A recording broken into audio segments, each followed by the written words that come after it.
Hindenburg के founder net Anderson तो आपको याद ही होंगे, वही जिन्होंने दुनिया के टॉप 3 अरबपति गौतम अडानी के साम्राज्य को आसमान से जमीन पर लाकर पटक दिया।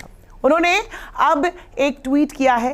वही अब एंडरसन ने विकिपीडिया के इंडिपेंडेंट न्यूज़पेपर साइन पोस्ट से जुड़ा एक और खुलासा दुनिया के सामने बताया है, जिसमें आरोप लगाया गया कि अडानी ने सॉक पपेट अकाउंट्स के जरिए विकिपीडिया एंट्रीज में बदलाव किए, विवादों वाली चीजों को एडिट किया गया, अच्छी मनगढ़ंत बातें लिखी गई।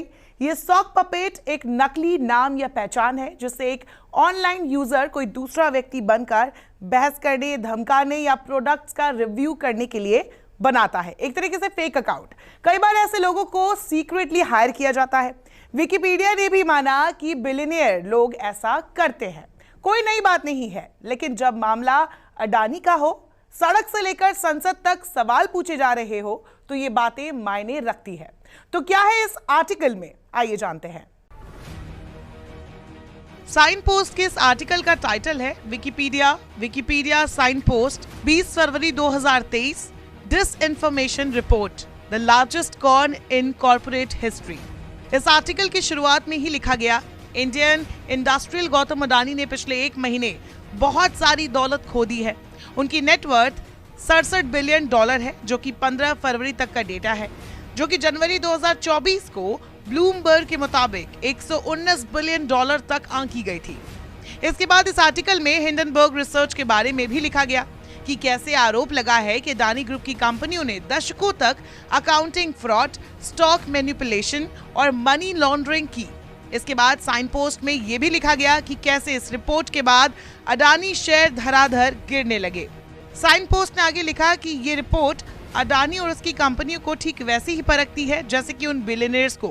क्या इन लोगों ने विकिपीडिया पर पेड एडिटिंग के जरिए अपने बारे में अच्छी बातें लिखी, अपना पॉइंट ऑफ व्यू थोपा? आगे अडानी के बारे में लिखा गया, 1988 में गौतम अडानी ने कोल जैसे अडानी ग्रुप ट्रेडिंग कमोडिटीज की शुरुआत की। बाद में उन्होंने C port, airport management, mining, electricity power का जनरेशन और ट्रांसमिशन, सीमेंट प्रोडक्शन और फिर एनर्जी और इंफ्रास्ट्रक्चर का विस्तार किया। इसके आगे आर्टिकल में प्रधानमंत्री मोदी से उनके करीबी रिश्ते के आरोपों का भी जिक्र किया गया। यह सिलसिला 2022 तक चलता रहा, जब तक कि यूजर ब्लॉक नहीं हो गया। इस आर्टिकल में आगे लिखा गया, तो क्या अडानी या उनके कर्मचारियों ने किसी तरह विकिपीडिया की इंफॉर्मेशन को बदला है? बिल्कुल हाँ। इसके आगे लिखा गया, 40 से अधिक सॉक पपेट या पेड एडिटर्स जिन्हें बाद में बैन या ब्लॉक कर दिया गया, ने अडानी फैमिली और फैमिली बिजनेसेस पर 9 रिलेटेड आर्टिकल बनाए या एडिट किए। उनमें से कई ने कई आर्टिकल को बदला और बढ़ा चढ़ाकर बातें लिखी जिनका असल में कोई वजूद नहीं था।